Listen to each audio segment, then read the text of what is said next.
Need to get the link. We are now broadcasting. I just put it out. So should they just not see now? Same thing. I'm finna just send it out again. Asha, can you go on Project Take Back and delete that tweet? Or yeah. You hear me, Asha? Delete the last tweet from Project Take Back. It's the old link.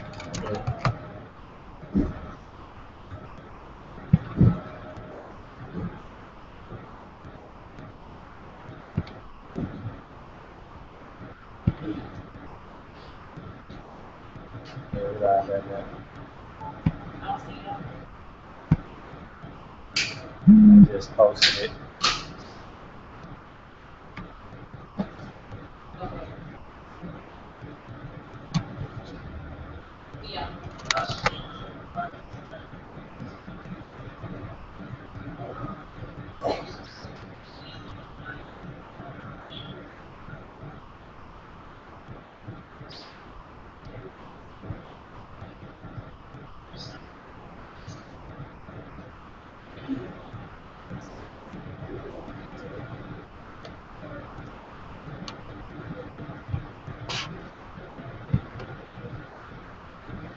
Oh wait, did you just post it?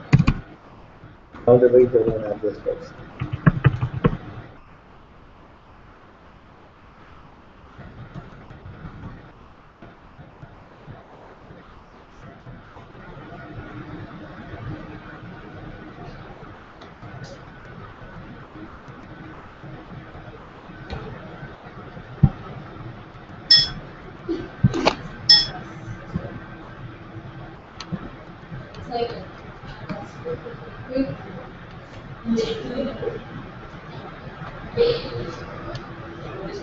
It's the phone.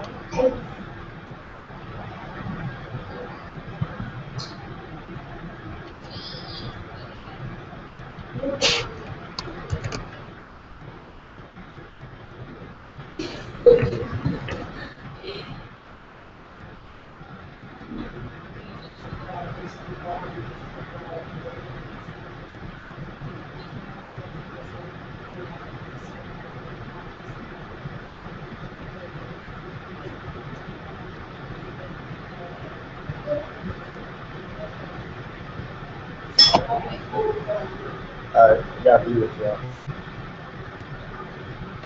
We'll be starting soon.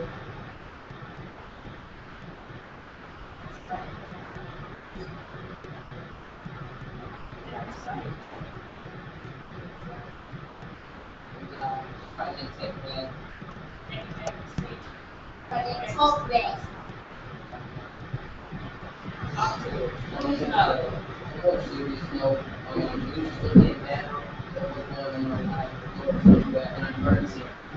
They are.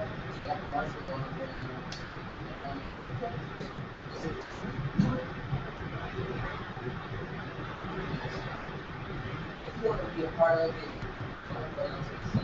it's a lot of news going on, churches, you know,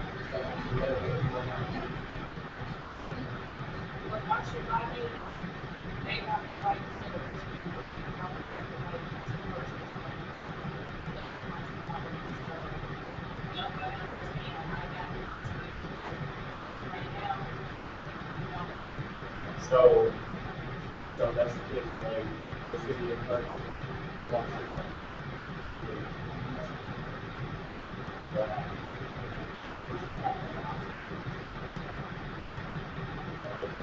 So we can start from the top right now.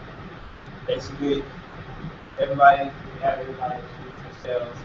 Project Take Back is our first installment of Project Talk Back, which is where it's our live stream. We want to talk to our viewers. We want our viewers to talk back to us.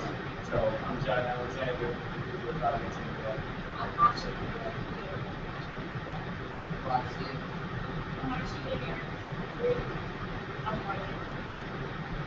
Okay, so just to catch everybody up, I'm sure you know what's going on here. Everybody Saturday, there was a shooting with one unarmed teen. He's 18 years old, I heard 17 or 18, so around that age. Okay, he's turned 18. He was shot dead by an officer of Ferguson Police Department. The story goes something like officer pulled up in this way, told him to get out on the street. They didn't comply. Basically, the officer got angry, came back, grabbed Michael Brown, and tried to put him into the truck. Michael Brown resisted. There was a physical altercation. Then the police arrested him, pulled out the gun, shot him, and over the ring. The police got out and chased after him, shot Michael Brown again. And as he was shot the second time, he got back to the police and picked the guns up. And he was basically executed right there. And it sparked an outrage in the St. Louis area and everything like that. There's been protests, there's been rallies, riots, and things like that. That's been covered. So we can start with Cuba and Oregon. They were out there on the first day protesting everything. So we can let you what's happening. On the first day, it was pretty much everybody Cool. assembling at Can y'all see me or hear me? Hey, we just had Maya, associate producer of Channel 9, join us in the hangout. Hello, Maya. Hi, I'm trying to get my interns to join in too. So I don't know if we can send, or maybe I can just send the link that I have here and see if maybe they can also get in this. Okay, yeah. If they can't get in, just send me, text me their email address and I can invite them. Okay. Okay, so Sorry, earbuds out real quick. yeah. Send John, you and Jalen's email addresses so that you can also. Oh, she said she did that already. Yes, I'm in it. Okay, so it was really, really peaceful. We had some people that were really in the middle of the street, we had some people that were on the sidewalk, and everyone was really trying to encourage people to get into the street. So as we walked to the street, it was maybe 10 minutes after everyone a little bit later, parties kind of pushed in to the street. We all began to march towards the police, saying hands up, don't shoot. Keep walking, we kind of get to the top of the street. It started off very, very peaceful and very, very nonviolent.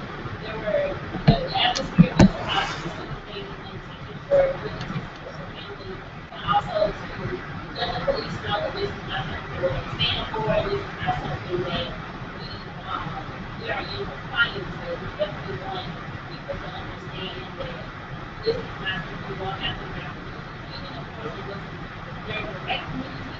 People came to veterans for this specific cause. Now, me, I was at work when I first heard about it. Like a lot of people, I heard about it through social media, Instagram, everything. People I work with were all very upset. I lived in Ferguson. I lived in the Ferguson department, and I also stayed in the Ferguson department behind the people.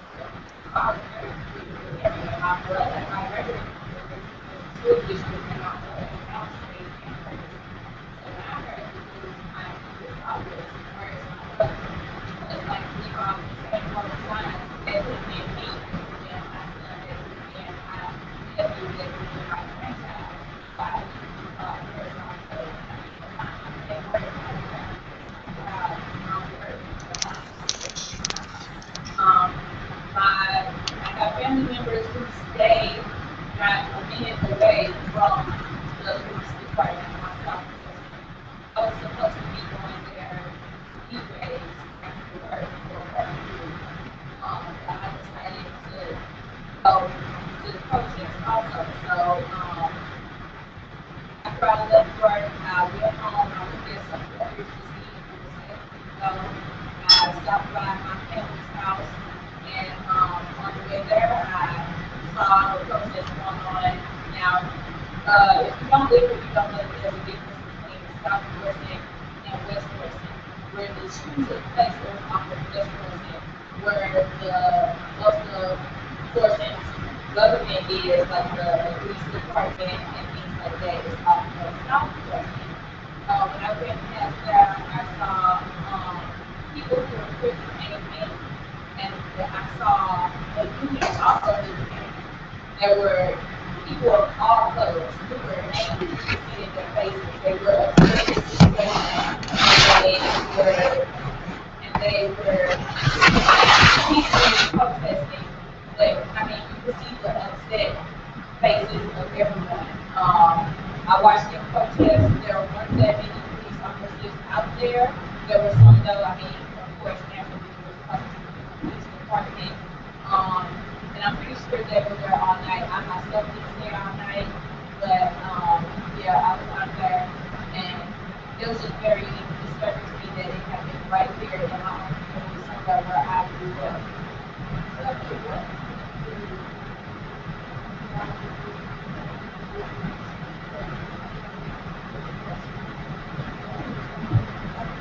And what point did you provide because it's by operating for purpose and what was it that caused the rioting? Well, I'll say one thing about the writing and the group. And there's a tweet that I saw that I think summed it up very well. It says, every street revolution is going to be an open space of opportunities for the creative element that is already organically present in society. So, really, I believe that the writing and the group is going to happen. And it is not like it just happened because people just wanted to do it in a way. I mean, in Egypt, they had one of the biggest revolutions and there was rioting there. I mean, if you've been paying attention in Gaza, there have been overloads, there was rioting there. If this had happened somewhere down in Arkansas in a trailer park and there was a Walmart across the street, I mean, they would agree to Walmart. It's not like, you know what I'm trying to say? It's not like It's not specific to this situation. Whenever there's an uproar and a riot, there's going to be movement. It just happens. And they tried. The only thing I said about the media is that they made it specific to the community and to the people there. But in all honesty, it was a very small girl of a larger community, and that's going to happen anyway. So to a certain extent, it's like the rioting, I don't even want to talk about it anymore because it's taken away from the bigger picture and people are acting like that doesn't happen, but that happens in every country. When something happens, no matter what it is, I mean, it happened in Nazi Germany, it happened during Rwanda, bigger things were going on, but people do it. Especially, I really thought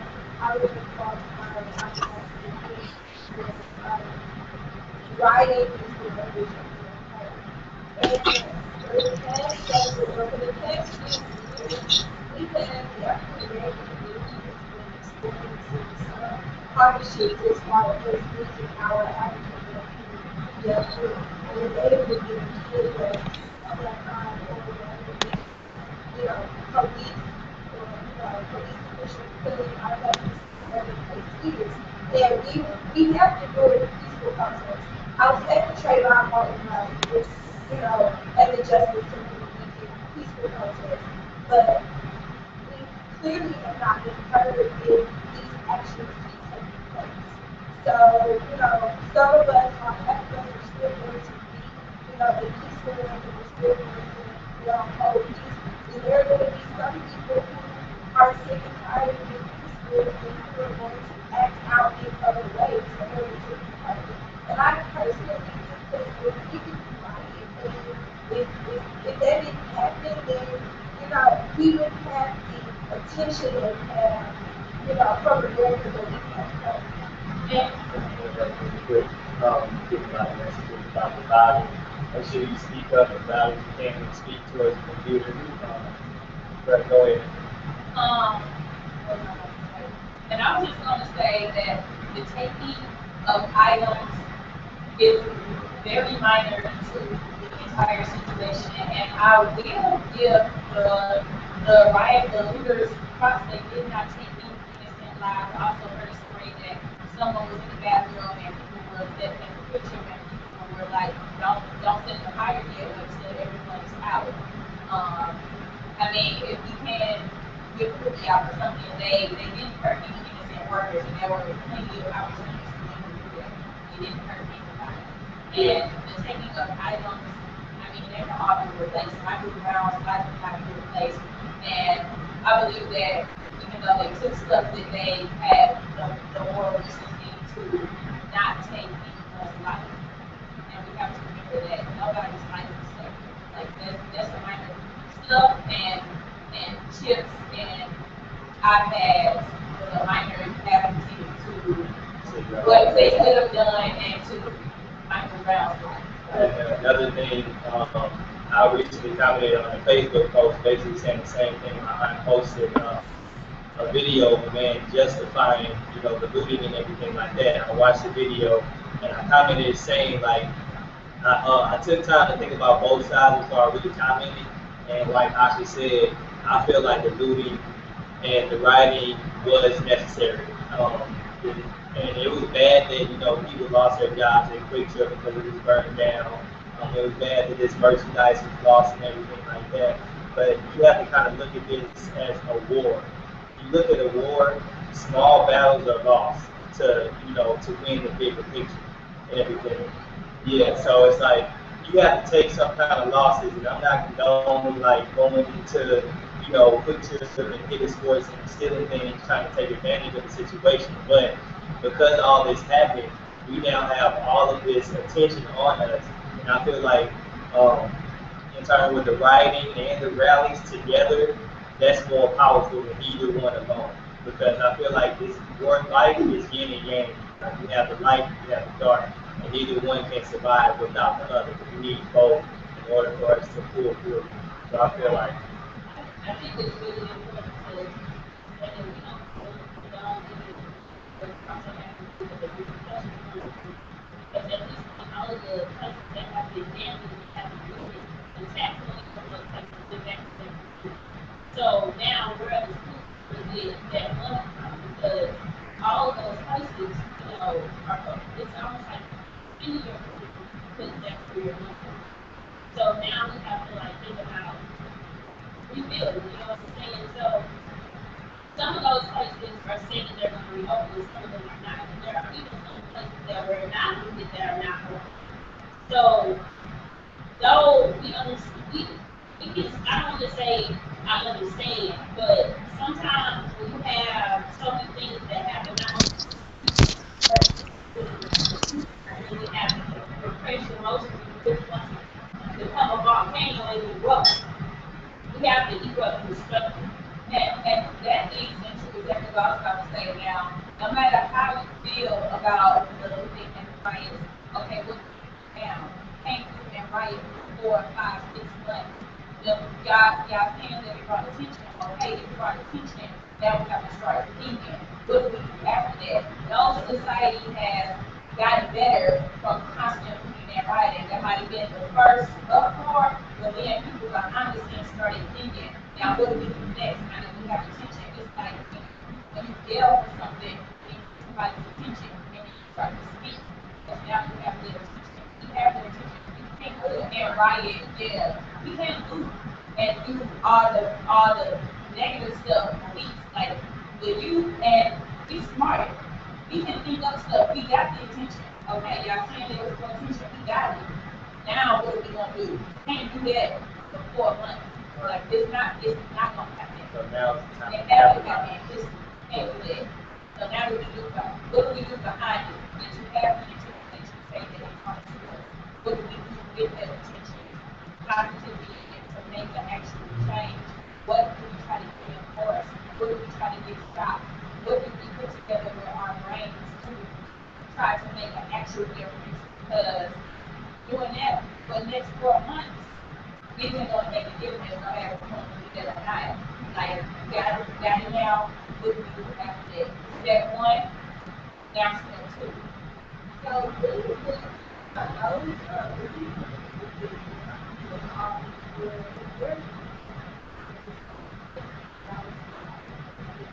And I think that also shows a whole in our system of how it doesn't work together with how it works together. And like you said before, nobody is physically, nobody is cheap. So how is it that drunk drivers have received $10,000 bonds for killing people and making people over, but a ruler and a rioter in this case was getting paid $50,000? I mean, that's just simply, I mean, in America, the country runs on, we as people, and I'm talking all of us, we are a commodity. Goods make money. Like, they could drop a bomb on everything tomorrow, and we really would make a difference to the people who are being higher up. We are the commodity. We are not, they don't, to be honest, they don't necessarily need, and I'm talking white, black, brown. They don't necessarily need any of us, but they do need to sell iPads, and they do need to keep goods going, and they do need trade. So, I mean, yeah, we live in a society where commercial goods, and to be honest, we feed into that. Like, this is society that we have been into, where commercial goods are more important than human life. And maybe we see that now. And that's the society that we like. We want to say that we don't like that, but we feed into it daily. We daily feed into that. We care more about a commercial. We wait on release for an iPhone, but people in Gaza get killed. But we more we between what the new iPhone looks like we feed into this. It's not always partnership. So it's I mean, that's specific. Like this company, we got people who are walking around. That's a good issue. We don't have all of this country. You know, it's okay for a tree, and it's still a topic to a tree. And definitely, I just feel like we as a community and don't have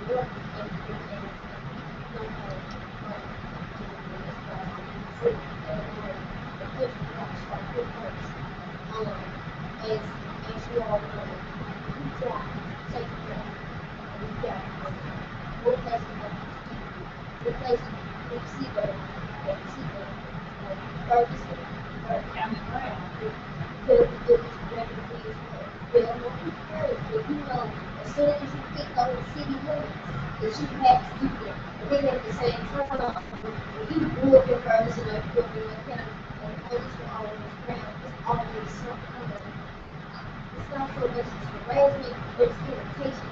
Irritate people. It's like why does this presence need to be around me all the time? The presence is the police presence. And even before the rioting, before my was killed, it was still so heavy. And to be that heavy for no reason. That's like you don't trust me. It makes me feel like everything my existence as a citizen or a visitor in your city or in your county or whatever the case may be, it's noticeable. And it's almost like, okay, you hurt, man, you gotta get the hell on. Like, I want us to leave, or if you're not gonna leave, then okay, come. So let me find something that I can get on your nerves about. Let me find something. Okay.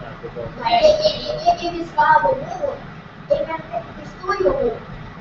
But if it's just when you were in McDonald's, I said it was kind of pulled up on this. I've never seen police officers act in such a. Let me tell that story. We were at the McDonald's on this a bunch of us, all different type of people again, manager, white guy, came out, loving, supporting us. Like, y'all want some water? What can I help y'all? I'll help y'all can get some free water handing out cups. We all together in there talking, happy, like not happy, but you know, as far as happy as we could be with this situation, getting some water, talking to this man, talking to the workers. Woo! What pulled up? How many police cars? It's like 5 or 5. Even the manager was like, why did they pull up like that? Like, we all fine. And then that makes you uncomfortable, and you know, like, staying out of town, you probably don't know that anybody from St. Louis already know, like, being inside that county, especially like, that's what I'm saying, it was built up anyways, because people was already tired of, people were already tired of that. Like, there's no reason why we get pulled up by officers, you just, like, even me, you just be on some hood, and you just not say nothing, because as soon as I say something, he gonna take it overboard.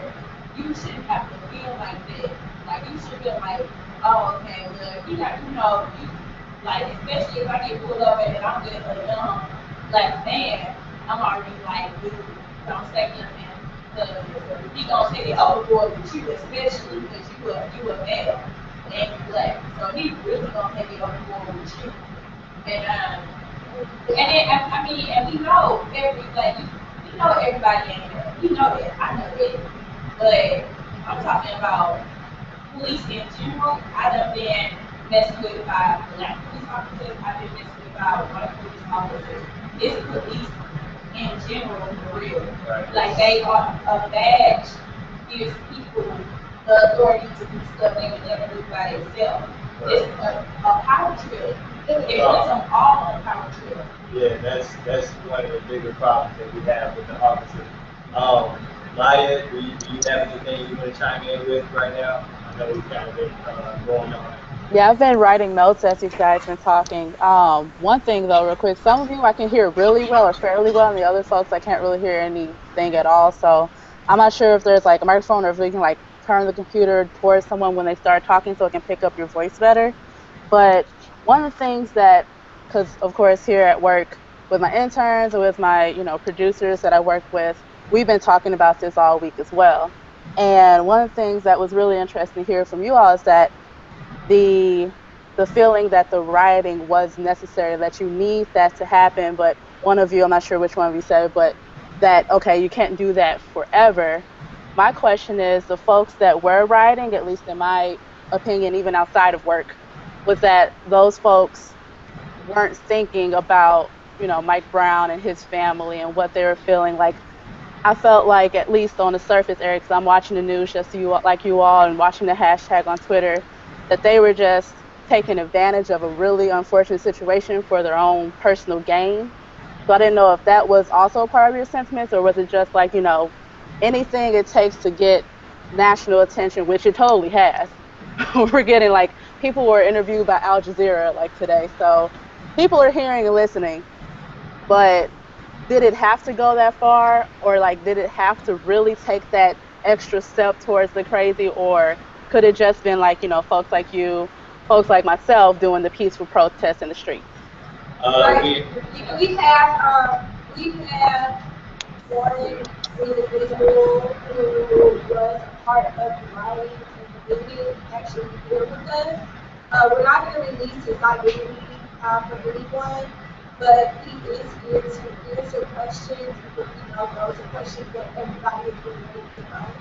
So if you want to shed some light, what was going on when you came to the scene? Like, was that something that you anticipated on doing, or what was the motivation behind it when you started? My whole thought process of going down there, I was at first for the most part. You guys hear him? Barely. I got off work, so my whole intention of going down there was, everybody said, when you go down there, hump the horn. So, we go down there, and that was just us showing our support. It turned out something different. I didn't go down there to start no rioting or anything. It turned out when I was riding, of course, everyone was acting out and had that music blasting, hitting corners fast, and just pretty much just to show the police that we weren't okay with the situation. Then you had the rioting breaking out. I was no part in busting windows and destroying anyone's property, but like I told my friend, I don't know, something came over me. I don't know if I was just angry or just fed up with everything, but all of a sudden I wound up going in one of the stores, and I wound up getting locked up that night. And I can't say that me getting locked up that night made me regret it, because even before I got locked up, I felt so guilty just to take somebody to the store. They didn't have shoes on. So me taking them and pulling them up to one of the stores in order to go in there and loot I felt guilty, but like I said, it was so much rage, and like I talked to my friend, she said that it was rage and all your feelings, but at the same time, it was the devil. Like Mm. what it was, it came over everybody, got into everybody, and took over the wrong way. Like we were supposed to do it peacefully. It turned out to where, yeah, like everyone said, the peaceful turned to a riot. But if we would have did it peacefully, yes, we would have got attention. But how much attention would we have gotten? So do you feel like in the midst of the moment, this is like strictly based off of emotion and not really logic? Pretty much. I don't feel like nobody thought about, we hit all these stores and take everything out of these stores. What is it gonna bring? I feel like everyone was thinking, oh, well, everyone else breaking into a store. Oh, well, let's go in this store and get the hottest design that's out. Let's go get the new J's. Let's go get the new rocks. Like that wasn't the whole thought process.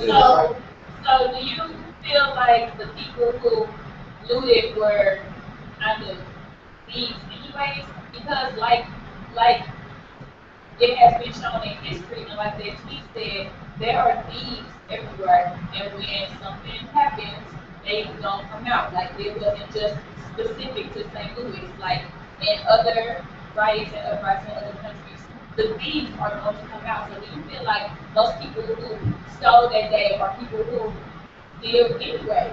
I feel like some of them took the initiative. Oh, well, it's already happening.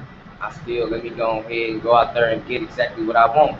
But some of us, like me, I don't steal. But like I said, something came over me to just, I don't know. I just went out there. Crowd mentality. It pretty and I'm gonna put it just like this. A lot of y'all don't want to look at it like this. We were being followers. One person did it. One person did it, and so it was okay for everybody else to do it. And now that I look at it, it wasn't. Even before I got locked up, I felt bad. I got locked up afterwards, it felt even worse. So when you did it, so when you did whatever it is, so so when you did it, so so so when you did whatever it is, did you feel it like I honestly did because it came to a point in time with the people that was in my car. It's like, come on, bro, what are you doing? And I was because you so. said that?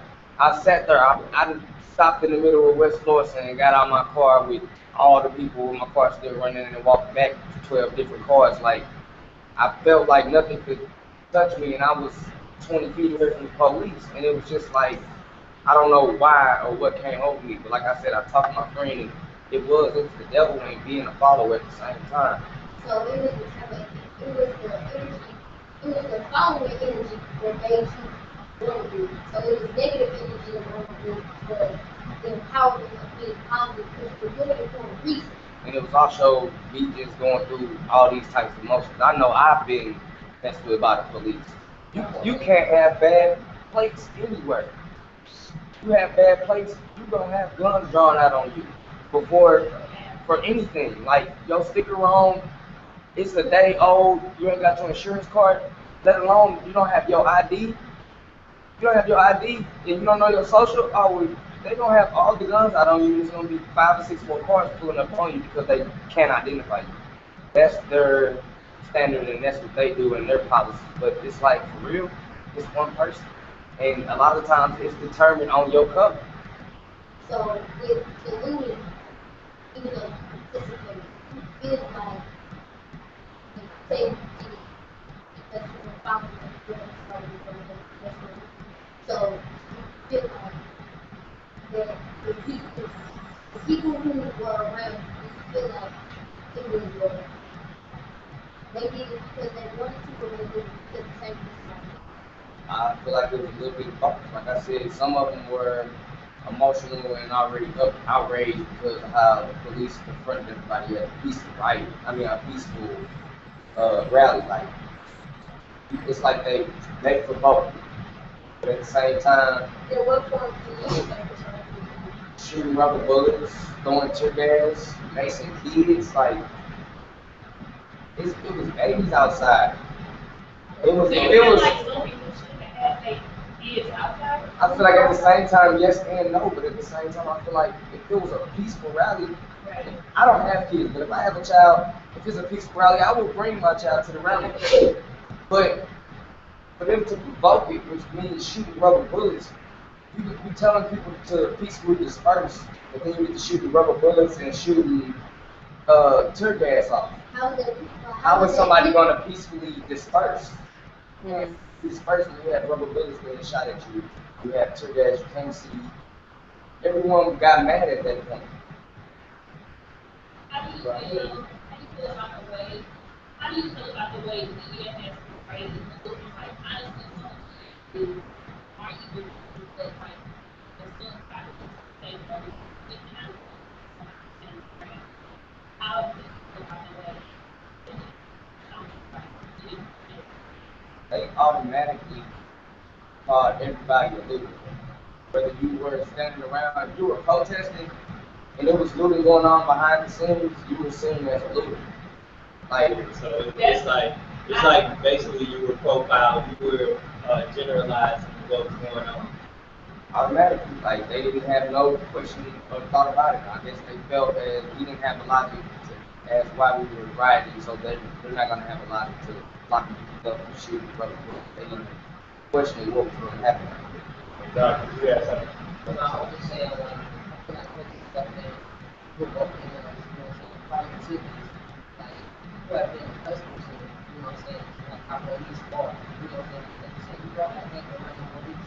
It shouldn't be this way. It shouldn't be people having to go out and riot and do out the city for it to get some attention, you know what I'm saying, because, like you see, this has been going on in different states. It's not the first time, so with this attention, we need to, throw this system that we're in, people don't know what we go through, and I feel like we have fun. It's not known for you to, you know what I'm saying, get free of everything over windshield, you know what I'm saying, you get alcohol, freaking husband. Before we get into that section, I feel like it's an open topic. I want to see, Ryan, if you have any comment on it. Since we have someone that was there, with the movement and participating, if you want to follow up on that. Well, I don't know if it's even like a question or just like a feeling because now that like I've been working here, I've been in media for a while and I've been working here at the station for a little over a year now. It's one of those things where it's like being a part of it, sometimes the media will latch on to a lot of the negative or take something that could have been used as a positive and spin it into a negative because not all media outlets, but enough, especially since we have that opportunity to broadcast across not just us, but the entire nation and even across the world now on what's something that could have started or stayed in one thing, but they'll just focus on something that's perceivably negative. And even though it might have been totally within a right to be angry and upset and frustrated like everyone is, now it seems like a lot of folks are more so talking about the looting and the vandalism, the fact that a whole entire gas station was burnt down, and almost less on where this all started, which is there's a young man that's dead and a family lost a child and it was at the hands of a police officer. So just like, again, that's like what's been in the front of my head all the time. And while we're here at Channel 9 and on the show that I work on, trying to stay focused on what the story and the conversation should be about. Because I'll be honest, when we even like said, hey, we're going to try to do an episode of Stay Tuned on what's going on in Ferguson, my initial reaction was like, I really don't want to do that because I don't want to be part of that media machine of look at all these young people acting up. Because at that point, that's what a lot of people were focusing on and saying, like, see, here you go, people acting bad, people doing the wrong thing, people breaking the law. Versus there's a deeper conversation to be had about, a lot of different things, police brutality, in general, like the power trip that a lot of folks experience from the police. All of that was completely disregarded, and now let's just focus on a bunch of, not even a lot, a small handful of people doing something that most people will see as wrong. So that's just my commentary. My interns are in there too, and they are muted, so I don't know if they have something to say, because we've been talking about that all week since Monday, since I got back to work. I was just gonna say with the whole media aspect, and this is something that you kind of learn vicariously if you're in media or learning about media. At this point, media is not about the story, it's about what sells. Negativity sells. And I mean, that's true if we can speak about Ryan with the shows that we watch even. It's about what sells. It's not about the story. It's about what sells. And negativity sells. And it sells TV shows, and it sells magazines, and it sells everything else. And we, like I keep saying, you can't be mad at the culture if you feed into it. We feed into the culture, and now that it's turned on us, we upset. But we feed into it. But also, there are a lot of young people who don't feed into it, and that's like the thing that we're trying to put out. There are so many of us who not feeding into that, who not feeding into any of that, who want to all come together and like think and do something. And that's the majority of the youth. And even like the guest that we have, he said that's not even how he thinks. Like he's not a criminal, but it was just the situation, the anger, and the peer pressure that all work together. So if you put those three things together, you can make anybody go into the store. So you can't, like, and of course, that was the story that was going to go out, but yeah, that's all I want to say. I just honestly feel like the media is so full right now. Just like, okay, I might not feel like Saturday. Like, Sunday, they were trying to, by the time we made national news, they were trying to make his pictures that NBC or whoever had posted, they were out to be a monster because he was a peace sign. But what seemed to be the peace sign became a Mexican gang sign. Uh, it became something else. And honestly, something else. And the media so far has twisted us as sitting as demonstrators, movers, whatever the case may be, has portrayed us in this negative light. And everything, although how I found out about my life, by being on the phone with my best friend and scrolling on Instagram. Something that I found out every detail that I needed to know about him being on the phone, about him being killed by a cop, about him coming from the store. let him put his hands up. It wasn't from it wasn't from it wasn't from anything commercial. It was from somebody else's phone. And for me to put pieces of a homicide or a murder or an execution together by 6-second videos, 10 140 characters bothers the hell out of me because I found out that somebody, a part of my generation, is killed. Something that we use every day, we take it for granted every day. But when the media gets a hold of us, they make it seem like we are criminals, we are these negative individuals, and then for us to be portrayed as such, if this is what you're calling me, if you keep calling me this, I'm going to begin to act like this because this is what you keep telling me that I'm doing. So you can keep spitting on me, and again, I'm just going to keep wiping it off. Hey, this is part of it. Because this is what you're telling me. And as long as you portray me to be who I am or who you think I am, that's how I'm doing. And I think it's really important to speak on what really is the conditioning. So the conditioning of police in regards to African American community is still over time. We need to realize that this has been something happening for years. So when police talk to us and say, well, why do you act like that towards us? It's because we're conditioned that way.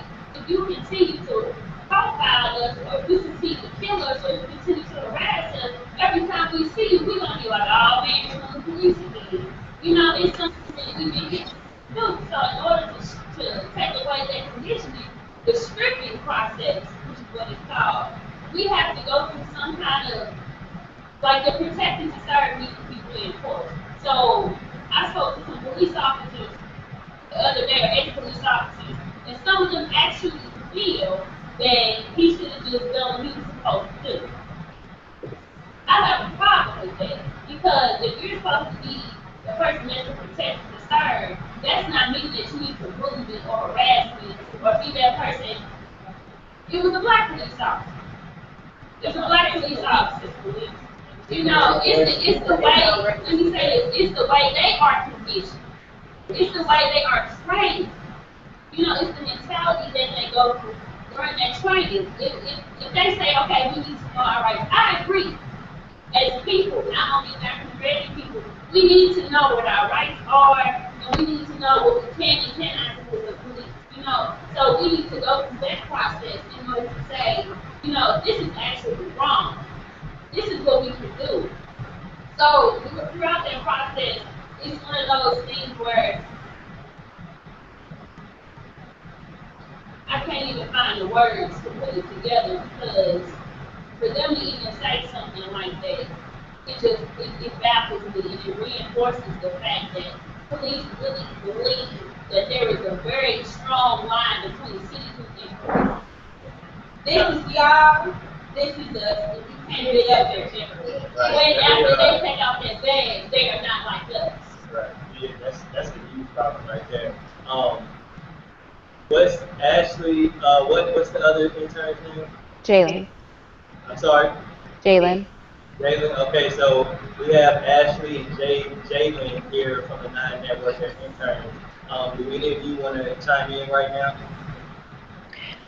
The only thing that I wanted to point out was I found it interesting that on social media, some of the reporters and photographers are saying like telling their story like we were tear gassed too, and they were really being peaceful when the police started to do these things. And even the media outlets that they work for aren't reporting that. They're ignoring like what the photographers and the reporters are saying happened to them. And I just found that interesting that their employers aren't even listening to them. They're not reporting what's really happening out there. And I don't know, I just thought that was interesting.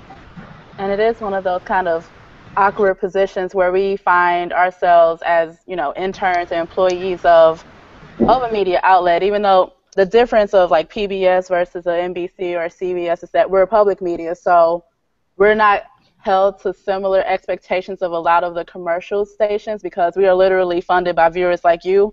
So we're not going to like put ourselves in situations where we're misrepresenting the community because the whole reason why we exist is to represent the community as best as we can. But even there are folks above people because in the same way of, people demonstrating and people being humans, police officers at the end of the day are humans, reporters, national, local, are also still humans, and there's still going to be that hierarchy of no matter how hard you try, there's still going to be that person at the top saying, we may not report this for one reason or another, whether it's we don't have the full facts yet or we don't want to incite any more violence or whatever, negative activity. And I was talking to my producer, especially too, how social media has really changed a lot of what we can expect the response to be when these unfortunate events happen in our country. That my boss, I don't care what my boss can do or is, she can't take my phone away. She can't take my internet access away, and the truth will get told somehow, but whether or not it's broadcast on television is a different thing. I'm actually pretty impressed by our local coverage, maybe because I haven't even really watched a lot of the news on TV. I've been following more on Twitter, and that's where I feel like I get the quickest information and maybe the most truthful because, like we said, that hierarchy of what happens in news stations. I'm a little disappointed in the national coverage because people are tweeting about it across the nation as if they out in the streets like everyone else is, but they're watching from their desk in New York or something. It's like, I'm glad that you're interested, but calm that down because you're not even really here. So it is an interesting thing, but I'm really, honest to God, pretty impressed by what we've been seeing, news reports in print and in television reporting. So I have a quick question. If you all working, with the Nine Network, which is a public media company, if you feel like this question conflicts with what you do, you don't have to answer. I kind of sort of heard you, but I'm not really sure if I heard the whole question. Okay, I didn't finish that, or I didn't start. I'm about to ask you a question, and if you feel like it conflicts with anything you do with the Nine Network, you don't have to answer. We can move on to another topic, but I'm just curious, do you all ever feel conflicted with how certain media is portrayed, through your media outlet versus how you feel it should be portrayed?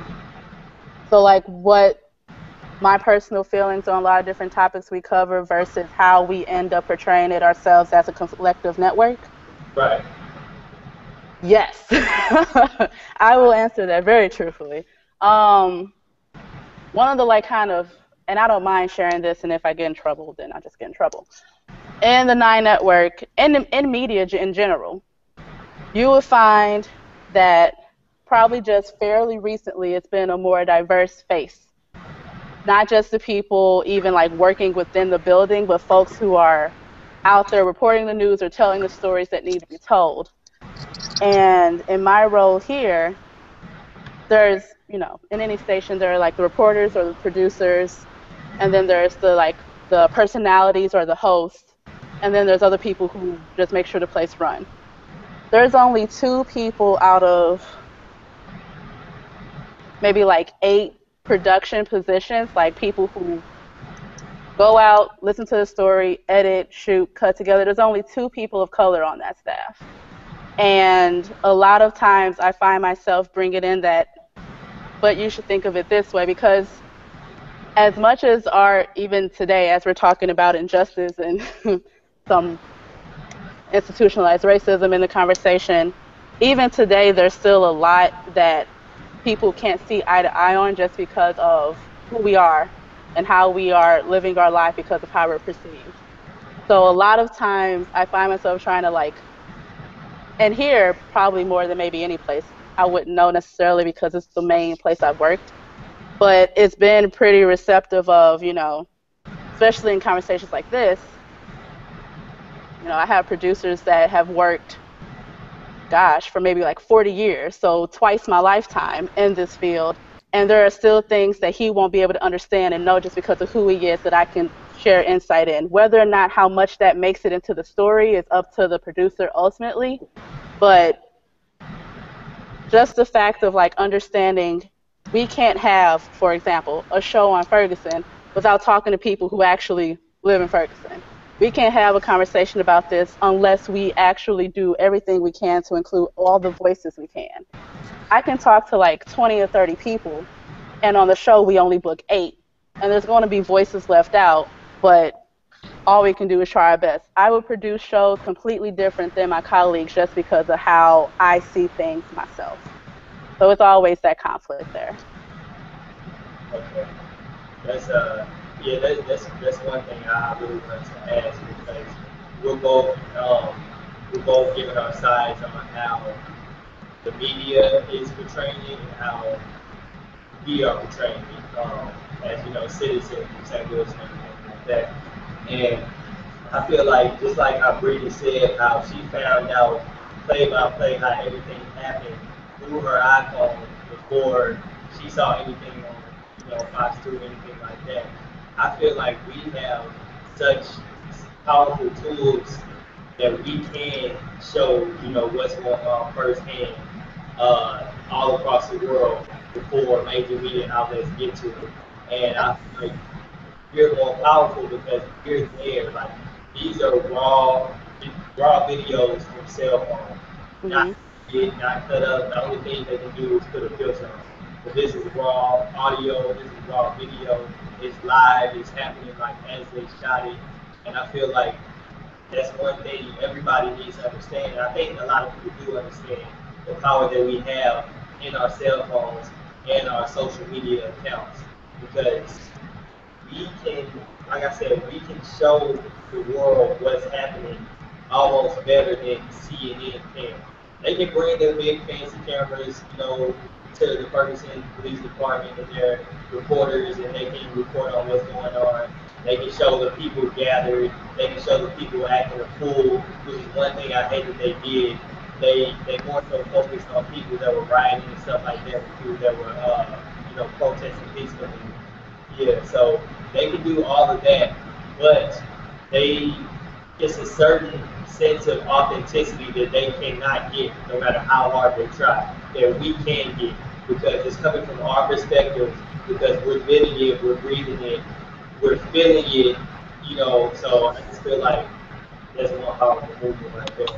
Um, I think it was interesting because when we were out on the golf course the other day, a reporter from CNN I got the opportunity to talk to him, and I asked him straight up, and just start with the situation. Why is it that they choose? Because I saw them, it was almost systematic. Pick out the angriest person in the sign in the crowd and focus the camera on that one person. So I said, hey, why is it that do that? Now I have my own reasons why I think they do that, but I wanted to hear it from, a reporter himself. And he posed the question to me. He said, well, how do we tell a story without telling all sides? So then I posed the question back. I said, well, how do you go about justifying that is all sides when I only see you telling one part of the story? And then he gave me this part and told me, follow that. Right. That's what I'm saying. You have to tell all sides. Of course, they have to show everything, but it's what you focus on. That's like if you take someone's story and you focus on the negative. And I told you a whole story. You have to focus on every piece of it. But I mean, It gets real. It can get really messy really fast, and you know, like one of y'all said that negativity will sell faster than the positive message that clearly is out there, and that I honestly feel that a lot of the negative, or a lot of anger that's focused or funneled to negative activity is not really that much, but if you turn on the news, that's all you think is really going on. And even more so on like the how social media played a role in like informing folks before even like news outlets locally or nationally major or even internationally.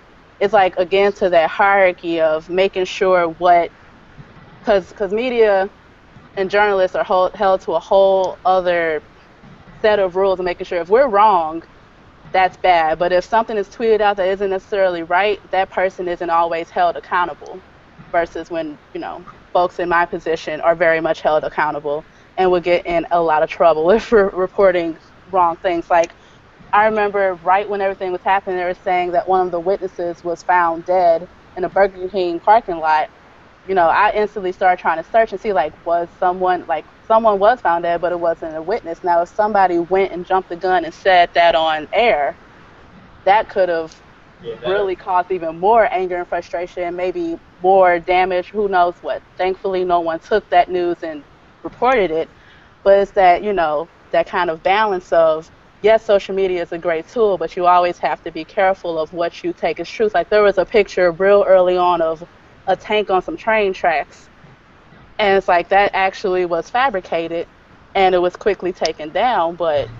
And that happened on like Saturday. It wasn't even like into Monday and Tuesday when things that straight up look like tanks were actually rolling through the streets. So it can get real messy real fast. That makes a lot of sense. I didn't think about it from that perspective, which is obvious. There's a lot of fabricated things on social media.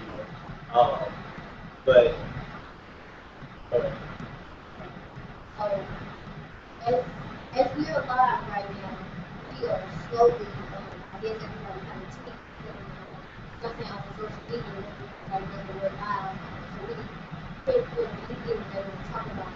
And I just came across a picture of this Caucasian woman, and she posted on Facebook. It's the picture that's been circulating, that's been probably on CNN. And it says they are feral and violent and murder each other. They murdered their unborn babies. They murdered white people. They ate police officers and murdered some of them, even black ones. They destroyed neighbors in entire cities with garbage and blood. They lived their life harboring technology. Somehow they are the victim. What insanity is that? What insanity is you even applying, saying these things like that based on picture? Brittany, what we have to understand is I don't even know why they're circulating, because why are we calling attention to a ignorant person? People who write stuff like that on the internet are trolls. They really don't even care about the entire situation.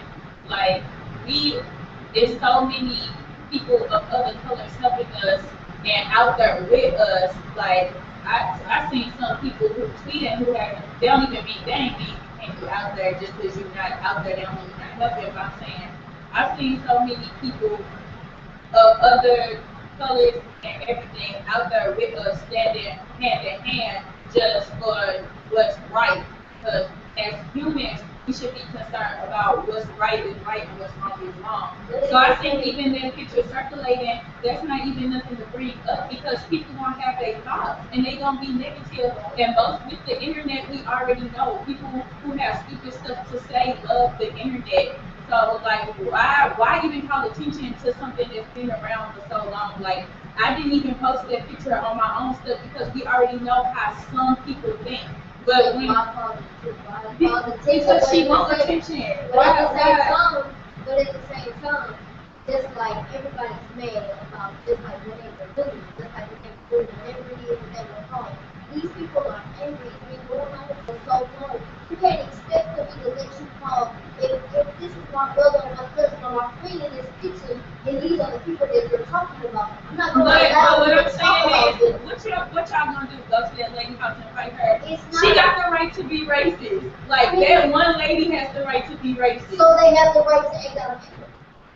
I didn't say they did. But I'm saying though, so if you're She got the right to be racist. but you have to justify all perspectives of everything. And if that's the case, then just like the young man said yesterday, But I'm not, what I'm saying is, I'm not going to sit up here and spread nobody that's talking about anything hateful at all. Like, if you hate somebody based on short of the content of their character, I'm not about to post it. Like, why am I about to post this lady who clearly wanted attention? She knew that was going to go viral. She wanted attention. That's just like people on the internet who under videos of dogs say something stupid because they want people to comment under their stuff. That's called opportunists, and they are also called trolls. Like that's internet trolling. Like they just try to rile people up and provoke the situation. That lady, and some people say stuff and they don't even really feel that. They just say stuff to get on the internet, and that's the problem with social media. Now, social media has helped us, but people like that are the problem. You don't even really feel all of that you're talking about. So I'm not going to sit up here and post and be like, oh my God, I can't believe she said that. Why can't you believe she said that? She's entitled to say that. She has a Facebook page. She can say whatever she wants. I myself, I'm not spreading hate from no side. If like I'm straight content of your character. This, and that. We can't let one lady when it's a bunch of other Caucasian white people out there with us, helping us, but we gonna let this one lady who tried to be negative mess it up for everybody. Nah, I'm not gonna do that. I'm not gonna let you mess it up for everybody. I don't spread hate for nobody. You write something hateful, you block and delete it. I'm not gonna post what you wrote. Look how hateful this is. So everybody else could be hateful back. She hateful, she got hate in her heart. That's on her. She gonna live with that. Avoid stuff like that. Yeah, I'm just saying I'm not with that. Like, but I feel like the way that although younger people we don't know everything. We feel like we do. So for the simple fact that that lady that I just read that out loud, somebody may respond to that and be ignorant and then act the way that she said that they're acting. Because just like I said, that police officer laughing on our face yesterday, or when they brought the dogs out and they sat there like smirking and everything else, then for a bunch of unlistening people to say whatever it is that they need to say. And keep, like I said earlier, if you keep saying these things about me, and I don't have that I was being positive, you didn't notice that I was being positive. So now I have to take the but y'all don't need. Why okay, let me say this. It all boils down to just like self-control. Like in a situation like that, you just can't like let it get to you. Like, this is, you gotta remember, like, this is bigger than us. And this is their job to provoke people and to make them mad. So I just want to say this: if you're watching and you have a topic that you want us to touch on, please tweet us or Instagram us at Project Takeback. Then you spell it out just how it's pronounced. Take the A out of the word back though. PROJECTBACK wait, I'm sorry. PROJECTTAKEBCK. I I mean, was gonna say take a piece of paper and just write it out and just hold it up so people can like just tweet at it. okay, go ahead, Maya. I was gonna say was really interesting the conversation that you two just had about trolls, racists. You knew it was gonna happen and come out as soon as even before the riots happened. Like people are going to be ignorant and dumb, but the if there could be a rewarding experience after all this tragedy, I've had like conversations with my friends, with even professors on Facebook, at how surprised they are. Like us as young black people, we know racism still exists because on a small scale, on a large scale, at some point in our lives, we've experienced it. A lot of people never knew it was this bad. And I guess I'm surprised. I'm like, how can you not know? You have friends that are of color.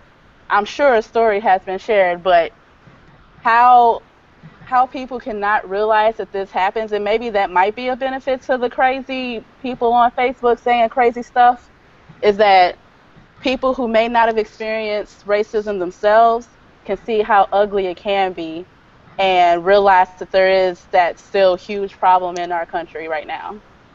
I definitely agree with everything you're saying. I kind of want to push the envelope when people are asking us like, what now? So kind of push forward. Because at this point, like Ferguson has been martial law, so we no longer go out and protest without being arrested. So there are so many groups, and Johnny says in the beginning, so many groups that are organizing right now to find a more positive outlook. And the Youth Citizens, Young Citizens Council of St. Louis, if everyone who is watching right now could go to don't out the comma, shootmo.com and take the pledge. They have a list of demands on there, and I'm going to read them so everybody can clearly understand what we are pushing for right now. And it's by January 31st, 2015, recruit and hire at least 10 more African American law enforcement officials in Ferguson. There will be a significant decrease in racial profiling in Ferguson, which will be indicated in the annual United States Attorney General report to be established by June 31st, 2015, a civilian police review. And if you don't know what that is, it's basically a board of citizens that get to review anything that happens in that in Ferguson in regards to anything situation like this. Um, that has the oversight powers over officials, i.e. the power to independently review and constrain decisions that lead to militarization, which is going on right now, of our tax-funded police community and the power to mandate policing strategies. And also, like I said, for everyone who hasn't seen the hashtag Don't Shoot, please join the hashtag Don't Shoot campaign. All of us right now are looking at different universities that are pushing it, so make sure that you join it because it's not a college if you're talking about it, but also get into the action. No matter where you are, don't feel like if you're not physically in Ferguson, you can't help what's going on in Ferguson. It's not, it's bigger than just this case. It's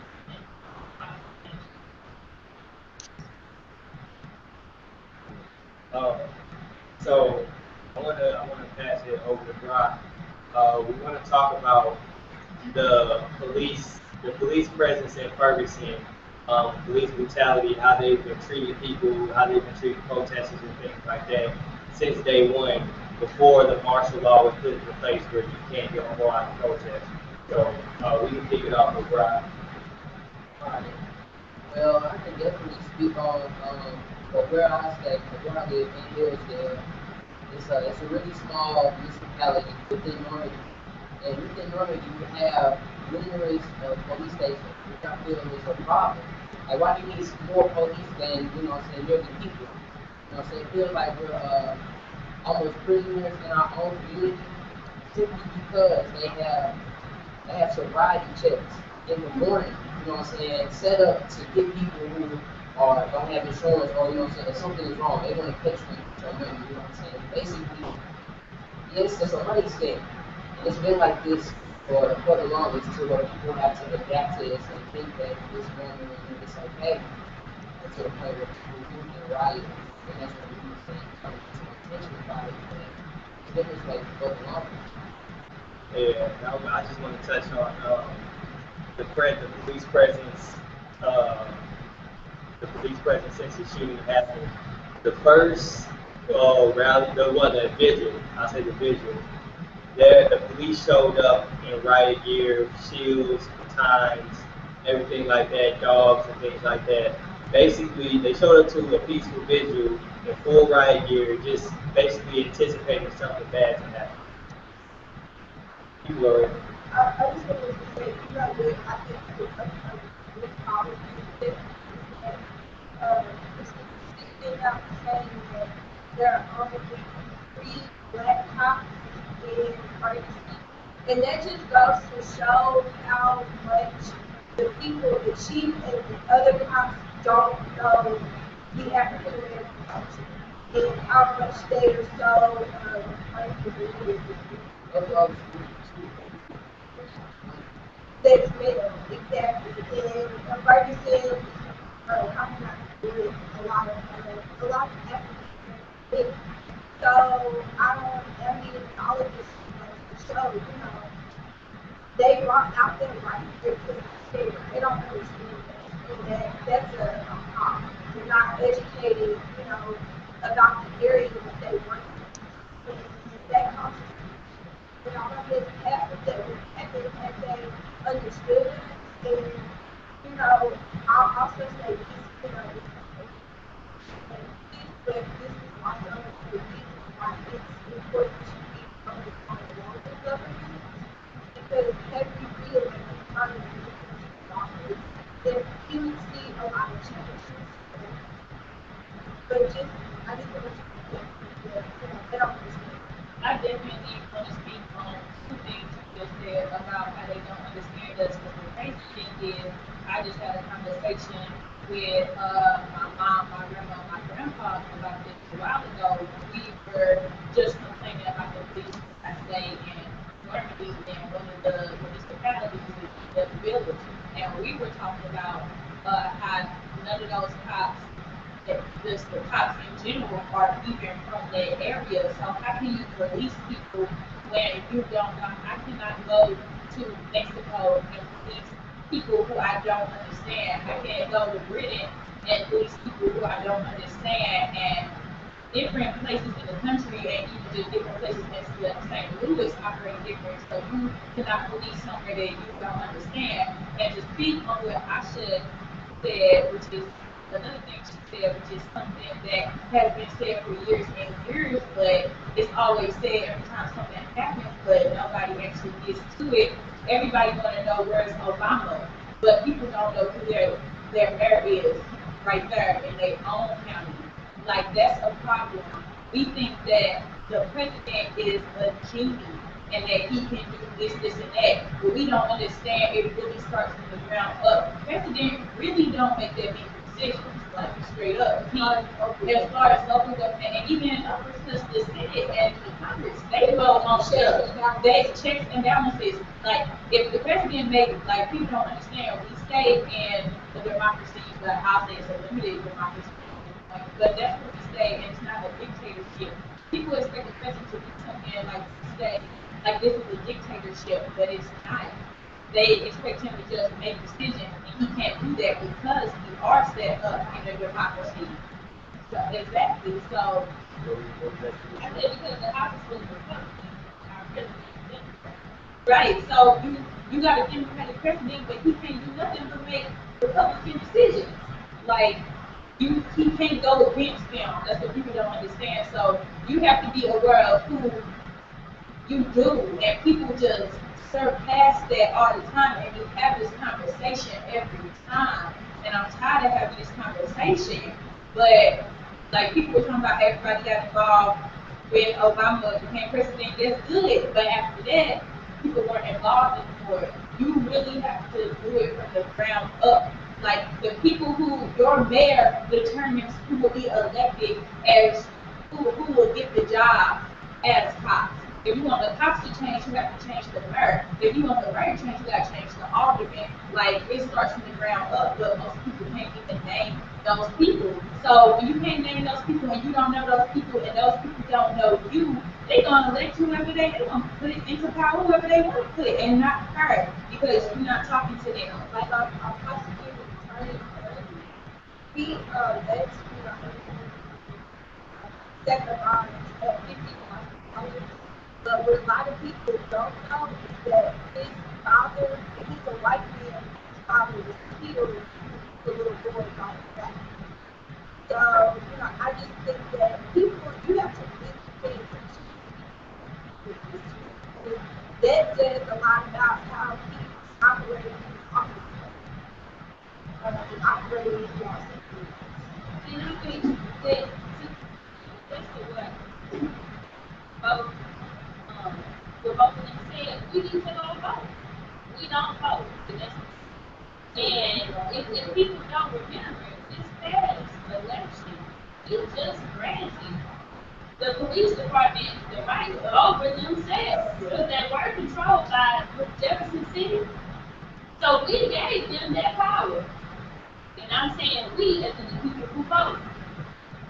So if we don't vote, we can't sit here and say nothing about nothing because we're not helping, helping the progress. So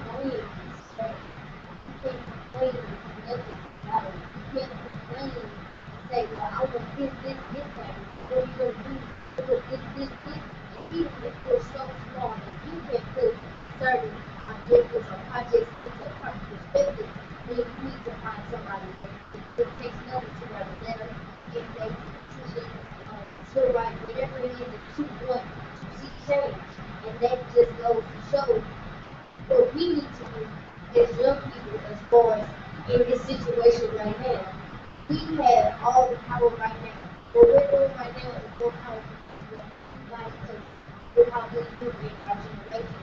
And we can go anywhere. We can ask anybody to do this. We can on our own to give you guys the voice. And I feel like as long as you have a voice, then you can say the truth. But even if you're scared to speak, that's why we say speak up. Say whatever it is you need to say. That's a great point. Like what she just said, if you're scared to speak or if you want to remain anonymous, find the outlets like Project Take Back or like other organizations that are speaking out and go to them, see if you can help, see if you can speak, through them.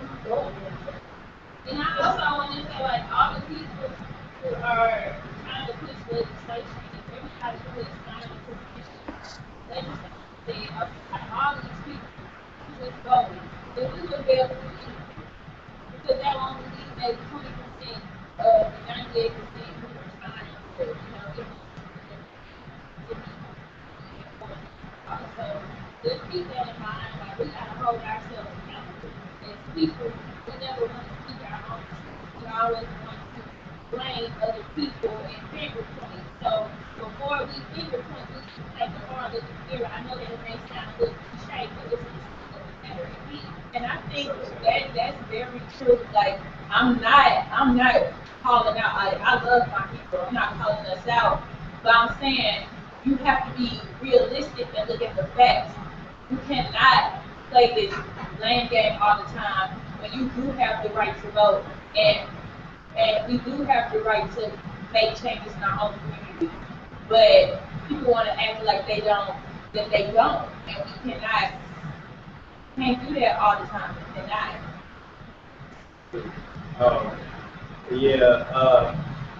We just got a tweet, or the anonymous group just sent out a tweet that things in Ferguson are kind of escalating rapidly.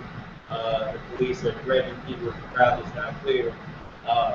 And that goes back to what we said earlier, like martial law is effect in Ferguson.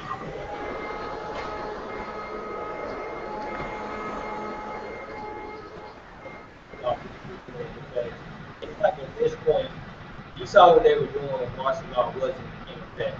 They were doing pepper spray and people. They were shooting people with rubber bullets. They were pointing AR-15s and M16s at people.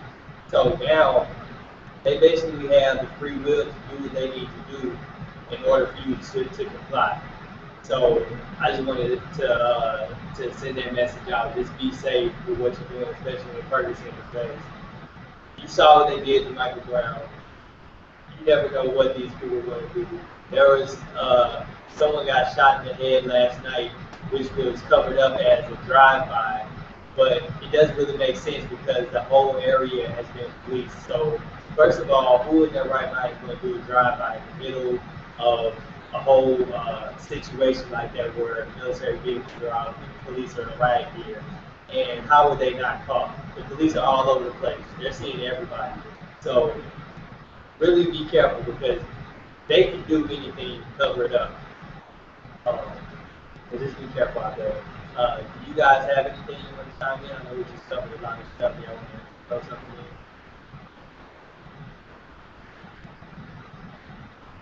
in? Anybody? I had to mute myself real quick because now we have our cleaning crew here, and he turned like the vacuum on, so then it got really even harder to hear. But basically, that there are outlets, at least news outlets or media outlets, that really do want to hear this part.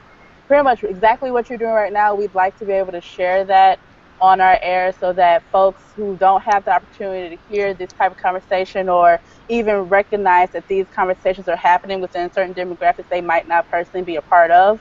I had talked to John earlier today about the fact that we're trying to put on a roundtable conversation for an upcoming show we'll have that will be airing on the 28th. I think the date we settled on was like the 25th of August. It's a Monday.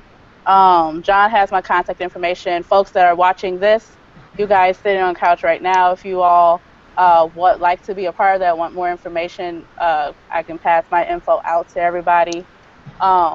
Pretty much we're kind of trying to recreate this as much as we can for our viewing audience because there's a lot of questions on all sides, a lot of misinformation. We're trying to clear it up at all different angles and different points. So if you are interested in being a part of that, let me know. I actually have to duck out pretty soon, if that's okay. But I don't know if you all have questions for me or because right now what I'm hearing so far, like I said, I have like 3 pages of notes just from you all's conversation. So I think this is good. Yeah.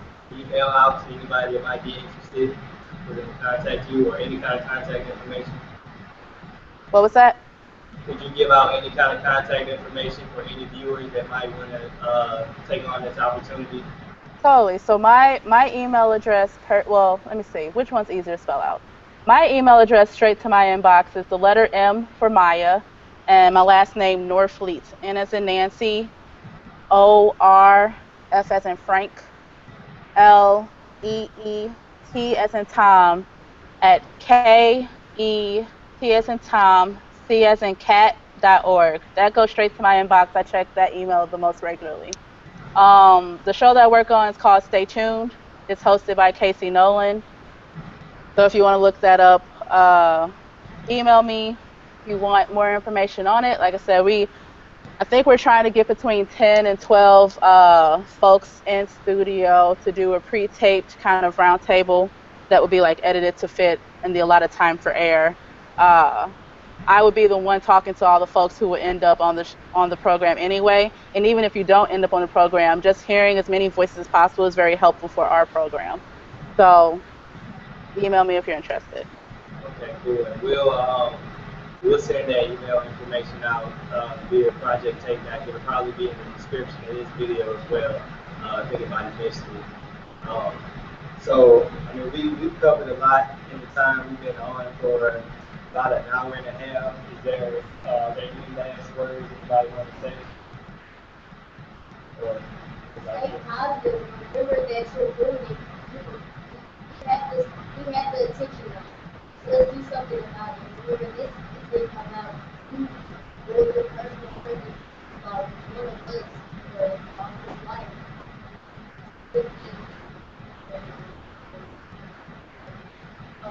I just want to say, like what you just said, we have the attention now.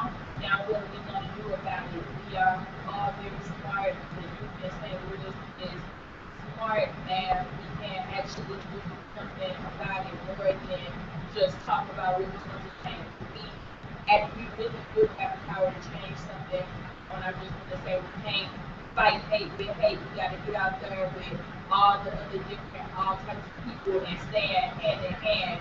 And we all out there, all different kinds of people working together. We got to stop. We can't fight hate with hate. We got to stop the cycle of hate. And we got to work together. And as for you, like even Project Take Back, y'all might not have a name, but you and your friends together who are, in it, y'all have a group. We trying to work with everybody just to bring everybody together. So that's why I want to say, have the attention now, how we doing? I want to say, this is our time. Now that we have the attention of this is the only time we talk about something like this, where we still stand up for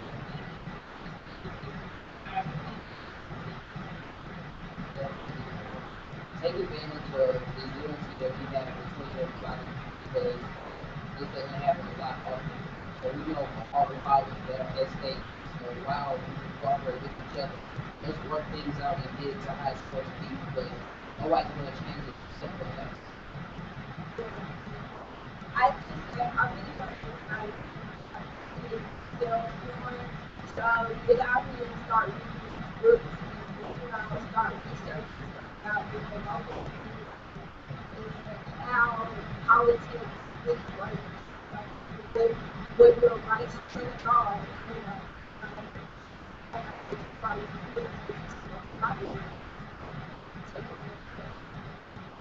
Cool.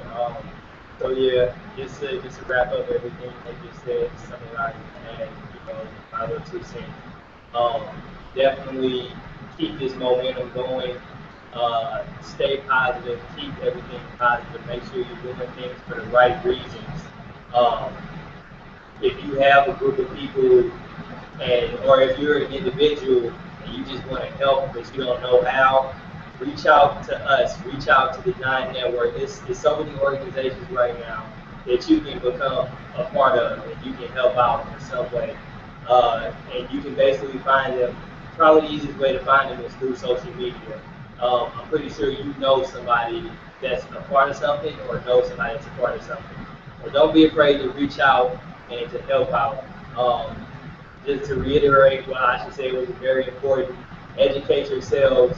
It's very important to know local law, national law, and everything like that so you can protect yourselves because these law enforcement will take advantage of you if you don't know your rights and everything like that.